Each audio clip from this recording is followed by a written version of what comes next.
నమస్తే, నేను మీ తేజ. మహారాష్ట్రలో ఒక దారుణమైన ఘటన జరిగింది. ఒకే సామాజిక వర్గానికి సంబంధించిన రెండు కుటుంబాలు దాడులు చేసుకున్నాయి. ఎస్, మీరు స్క్రీన్ పైన కొన్ని విజువల్స్ని చూడొచ్చు. కనీసం ఆడవారు అని చెప్పి గౌరవం లేకుండా, వాళ్ళ వయసుకు కూడా గౌరవం ఇవ్వకుండా కొంతమంది వ్యక్తులు, అందులో మహిళలు కూడా ఉన్నారు. వాళ్ళందరూ కూడా ఒకరి కుటుంబం దగ్గరికి వెళ్ళి ఆ ఇంట్లో ఆడవాళ్ళని కొట్టుకుంటూ రోడ్డు మీదకి తీసుకొచ్చి వాళ్ళ జుట్టు కత్తిరించి వాళ్ళ బట్టలు చించి అర్ధనగ్నంగా నడి రోడ్లో నిలబెట్టి చెప్పులు దండలు వేసి తర్వాత 2 కిలోమీటర్ల వరకు కూడా వారిని నడిపించిన ఆ దృశ్యాల్ని ఒకసారి మీరు చూస్తే మీ అందరూ కూడా రక్తం మరుగుతుంది. ఎస్, అటువంటి ఘటనే మహారాష్ట్రలో జరిగింది. మహారాష్ట్ర ఉల్లాస్ నగర్ క్యాంప్ దగ్గర వాగ్రీ నగర్ రాజ్పూత్ ఈ వర్గంలో జరిగింది ఇదంతా కూడా ఈ ఘర్షణ.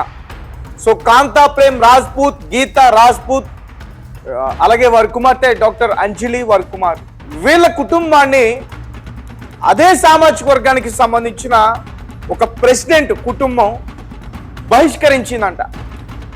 అంటే వాళ్ళ ఇంటికి ఎవరు వెళ్ళకూడదు, అలాగే దేవాలయంలో కూడా వారు రాకూడదు అని చెప్పి. దీంతో వారు దాన్ని తప్పు పట్టారు. అసలు మేమెందుకు రాకూడదు గుళ్ళోకి మాకెందుకు ప్రవేశం లేదు, మేమేమంత తప్పు చేసాం, మీరెవరు అసలు చెప్పడానికి, గుళ్ళోకి రావద్దు అని చెప్పడానికి మీరెవరు అంటూ కూడా గొడవ పెట్టుకుని ప్రేమ్ రాజ్పూత్ ఫ్యామిలీ నుంచి ఒక పర్సన్ ఆ ఊర్లో ఉన్న ఒక దేవాలయంలోకి వెళ్ళాడు. అదే రోజు ఆ ఊర్లో ఒక ఫెస్టివల్ జరుగుతూ ఉంది. ఆ గుళ్ళో భోజనాలు కూడా పెట్టారు. వాటికి కూడా వెళ్ళి అతను ఆ గుళ్ళో ఆ దేవుడిని దర్శించుకుని బయటకు వచ్చాడు. లోపలికి వెళ్ళినప్పుడు కూడా చాలా మంది కూడా అతను అడ్డుకునే ప్రయత్నం చేశారు, నిలదీసే ప్రయత్నం చేశారు. అక్కడ కూడా అతను గట్టిగానే వాళ్ళని ఎదుర్కొన్నాడు. మేమేం తప్పు చేశాం, మేము దేవుణ్ణి ఎందుకు దర్శించుకోకూడదు, దేవుణ్ణి దర్శించుకున్నంత పాపం మేము ఏం చేసామని చెప్పి వారితో గట్టిగా కొట్లాడి మొత్తానికి ఆ దేవుణ్ణి దర్శించుకుని అతని ఇంటికి వెళ్ళిపోయాడు. దీంతో అదే ఊరిలో ఉన్న ఈ పంచాయతీ పెద్దలుంటారే, వాళ్ళ కుటుంబ సభ్యులు కట్టెలు, ఇనపరాట్లు, కర్రలు, రాళ్ళు ఇవన్నీ కూడా తీసుకుని వెళ్ళి ఈ ప్రేమ్ రాజ్పూత్ వాళ్ళ ఇంటిపైన దాడి చేసి ముఖ్యంగా మగవారిని అందరినీ కూడా విచక్షణ రహితంగా కొట్టి వాళ్ళందరినీ కూడా రోడ్డు మీదకి లాగేశారు. సో దీంతో అదే ఇంట్లో ఉంటున్న ఆడవారు భయాందోళనకి గురయ్యి వీళ్ళు ఎక్కడ చంపేస్తారనే భయంతో మళ్ళీ హుటాహుట్టిన పోలీస్ స్టేషన్కి వెళ్దామని చెప్పి బయలుదేరితే దారిలో మళ్ళీ వారిని అడ్డుకుని వారిని చితకబాదారు, అరగుండి కొట్టారు, జుట్టుని సగం కత్తిరించారు, ఆ బట్టలు చించేశారు, చెప్పులు దండలు వేశారు. నిజంగా ఈ ఘటన చూస్తుంటే, ఆ విజువల్స్ అన్ని కూడా చూస్తుంటే లిటరల్లీ నాకు నారప్ప సినిమా గుర్తొస్తుంది. ఇంత దౌర్భాగ్యమైన ఇదిలో ఇంకా అంటే మనం ఎప్పుడో పూర్వం రోజుల్లో ఇటువంటి మనం చూడలేదు, కానీ మన పెద్దవాళ్ళు చెప్తే విన్నాం. కానీ అటువంటి ఇంకా ఈ దౌర్భాగ్యమైన ఈ సమాజంలో ఇంకా ఉన్నాయా అనేది ఈరోజు నాకు అనిపిస్తుంది. అసలు వాళ్ళెవరు, చట్టాన్ని చేతుల్లోకి తీసుకోవాల్సిన అవసరం వారికే ఉంది.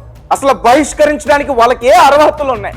ఊరి పెద్ద అయితే సో రాజ్పూత్ ఫ్యామిలీలో రీసెంట్ గా ఏదైతే ఈ ఘటన జరిగిందో ఇది దేశ వ్యాప్తంగా ప్రస్తుతం వైరల్ అవుతుంది. ఆ పెద్ద ఆమె సుమారు ఆమెకి 60, 65, 70 సంవత్సరాలు ఉంటాయి. ఆమెను జుట్టు పట్టుకుని ఇద్దరు మహిళలు, వారు కొంచెం వయసులో ఉన్నవారే, 30 నుంచి 30 సంవత్సరాలు ఉంటాయి. అసలు ఎలా కొడుతున్నారంటే ఆమె కాళ్ళు పట్టుకుని మొక్కుతుంది, అయ్యా నన్ను క్షమించండి, మాఫ్ కరో అని చెప్పి వాళ్ళని బ్రతిలాడుకుంటుంది, నన్ను వదిలేయండి అని చెప్పి కనీసం కూడా ఆమె పైన జాలి చూపించడానికి కూడా ప్రయత్నించలేదు. ఆమె వయసు కూడా గౌరవించకుండా ఆమె ఒక పక్క క్షమాపణ చెప్తుంది, ఏం తప్పు చేసిందో క్షమాపణ చెప్తుంది, అయిపోయింది వదిలేసేయండి అని చెప్తుంది.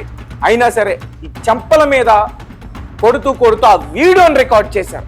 అంతేకాకుండా ఆ కుటుంబ సభ్యులందరినీ కూడా రోడ్డు మీదకి ఈడ్చుకొచ్చి కొంతమంది అక్కడున్న కొంతమంది పలువురు పెద్దలు ఉంటారు కదా, వాళ్ళ కాళ్ళని తాకి దండం పెట్టుకునేట్టుగా కూడా వాళ్ళు చేశారు. అవన్నీ కూడా వీడియోలు రికార్డ్ అయినాయి. అవన్నీ కూడా ఇప్పుడు సోషల్ మీడియాలోకి వచ్చేసి వైరల్ అవుతుంది. సో మహారాష్ట్రకు సంబంధించి ఉల్లాస్ క్యాంప్ వాగ్రీ నగర్ ఒకే సామాజిక వర్గంలో నా 2 కుటుంబాలకి ఈ గొడవ జరిగింది. ఒక సర్పంచ్ ఫ్యామిలీ వేరే కుటుంబాన్ని టార్గెట్ చేసి మేము ఏదైతే వాళ్ళని బహిష్కరించి తీర్పు ఇచ్చామో ఆ తీర్పును వాళ్ళు అంటే దాన్ని పాటించడమే కాకుండా దాన్ని తిరస్కరించి మళ్ళీ మమ్మల్ని కాదని ఆలయంలోకి దర్శించుకోవడానికి వచ్చారు. ఒక టెంపుల్లోకి, హిందూ టెంపుల్లోకి వచ్చారని చెప్పి వారిపైన విచక్షణ రహితంగా కర్రలు, కట్టెలు, రాడ్లు, ఇనుప రాడ్లు, రాళ్ళు వీటన్నిటితోని కూడా దాడి చేసి హింసకి గురి చేశారు. ఆ వ్యక్తి కూడా కొన్ని మీడియా ఛానల్స్తో కొన్ని విషయాల్ని షేర్ చేసుకున్నాడు. సో తప్పు మేము ఏదైనా చేస్తుండొచ్చు, ఒకవేళ మేము చేసింది తప్పే అనుకుంటే ఈ సమాజమే మమ్మల్ని శిక్షిస్తుంది లేదా చట్టమే మమ్మల్ని శిక్షిస్తుంది. కానీ వీళ్ళెవరు అసలు వారి చేతుల్లోకి చట్టాన్ని తీసుకుని మమ్మల్ని శిక్షించడానికి, మమ్మల్ని గుడికి రావద్దనడానికే వాళ్ళకి అసలు ఏ అర్హతలు ఉన్నాయంటూ కూడా ఆ వ్యక్తి మీడియా ముందుకొచ్చి చాలా విషయాలన్నీ కూడా చెప్పే ప్రయత్నం చేశారు. ఏదైనప్పటికీ మహిళల పట్ల జరిగిన ఇది దాడి ఏదైతే ఉందో ఇది చాలా దారుణం. ఈ రకంగా దాడి చేస్తారా అనేది కూడా నిజంగా చాలా ఆశ్చర్యానికి గురి చేస్తుంది. మగవారంటే చేసుకుంటారు, ఆ కోపానికి లోనై తట్టుకోలేక హత్యలే చేసుకుంటారు. అటువంటిది మహిళల పైన కూడా, మహిళలే మగవారు ఇద్దరు కూడా కలిసి, ఒక మహిళలు అందులో వయసులో పెద్దవారు, కనీసం ఏదైనా జరుగుతుందేమో, ఏదైనా ఆవిడకి ఏదైనా అవుతుందేమో అనే ఇదిలు కూడా లేకుండా వారిపైన దాడి చేసి 2 కిలోమీటర్ల వరకు కూడా ఆ చెప్పులు నెత్తిపైన పెట్టుకుని 2 కిలోమీటర్ల వరకు కూడా ఊరేగించి తీసుకెళ్లిన పరిస్థితి. సో అక్కడ దాడి జరుగుతున్నప్పుడు, వాళ్ళని కొడుతున్నప్పుడు ఏ ఒక్కరు కూడా వచ్చి ఆపే ప్రయత్నం చేయలేదు. సినిమాలో చూస్తున్నట్టు చూస్తూ వారి దగ్గర ఉన్న స్మార్ట్ ఫోన్లు తీసి వీడియోలు రికార్డ్ చేస్తున్నారు. సో ప్రస్తుతం బయట వైరల్ అవుతున్న వాళ్ళ పెట్టిన వీడియోలలే. కనీసం ఏ ఒక్కరు ఆపినా కానీ అక్కడ కనీసం ఒక అర్థం ఉంటుంది. ఎందుకంటే అందరూ కలిసి ఒకేసారి అటాక్ చేసేస్తున్నారు. వారు బట్టలు చినిగిపోయాయి, ప్రైవేట్ పార్ట్స్ బయట కనిపిస్తున్నాయి ఆడవారివి. కనీసం కూడా సిగ్గు లేకుండా అక్కడ ఉన్న ఆడవారు కూడా, మగవారు అంటే వాళ్ళ మైండ్ సెట్ ఎలా ఉంటుందో తెలుసు, కనీసం ఆడవారు కూడా వారు కూడా అర్థం లేకుండా వారు బట్టలు చింపుతుంది వాళ్ళే, ఆడవాళ్ళే బట్టలు చింపుతున్నారు. సో చూడండి, ఒక స్త్రీకి మరొక స్త్రీకే గౌరవం లేదు, మరొక స్త్రీలకే గౌరవం లేదు. అలాంటి దృశ్యాలు కూడా ఇప్పుడు బయట కనిపిస్తున్న పరిస్థితి. సో చూద్దాం, పోలీసులు అయితే అక్కడికి చేరుకున్నారు. మరి 2 కిలోమీటర్ల వరకు కూడా వారిని ఊరేగించుకుంటూ తీసుకెళ్తుంటే మరి పోలీసులు ఎక్కడికి వెళ్ళిపోయారు? కనీసం వారికి ఇన్ఫర్మేషన్ కూడా పాస్ కాలేదా? కనీసం వాళ్ళు వచ్చి ఉంటే ఆ దాడిని అడ్డుకునేవారు. అంటే వాళ్ళు రావడానికి కూడా అంత టైం లేకుండా పోయింది. సో మొత్తానికి పోలీసులు అయితే అక్కడ చేరుకుని ఆ ప్రాంతాన్ని కంట్రోల్లోకి తీసుకొచ్చే ప్రయత్నం చేశారు. ఆ బాధితులందరినీ కూడా హాస్పిటల్కి తీసుకెళ్లారు.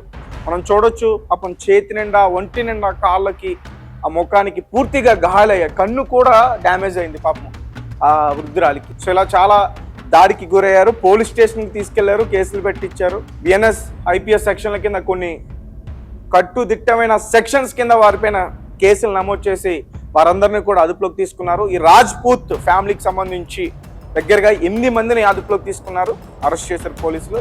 ఆ బాధితులు ఇవన్నీ కూడా చెప్తూ మీడియా ముందు కంటదడి పెట్టుకున్న పరిస్థితి. సో గైస్, ఇలా ఇంకా ప్రస్తుత సమాజంలో ఇలా ఈ కుల అహంకారం కానీ, మతానికి సంబంధించి కానీ, లేదంటే పూర్వం రోజులు ఏదో పెద్దలు చెప్తున్నట్టు, పెదరాయిలు తీర్పు చెప్తున్నట్టు వారు చెప్పినట్టే నడుచుకోవాలి, పాటించాలి, ఊర్లో నుంచి బహిష్కరించడం, కొట్టడం, ఇటువంటివి చేయడం, ఇలాంటి ఇంకా ఇప్పుడు జరుగుతున్నాయి కొన్ని ఊర్లలో. అలా చేసేవారిని అసలు ఏం చేయాలంటారు? ఏ చెప్పుతో కొట్టాలంటే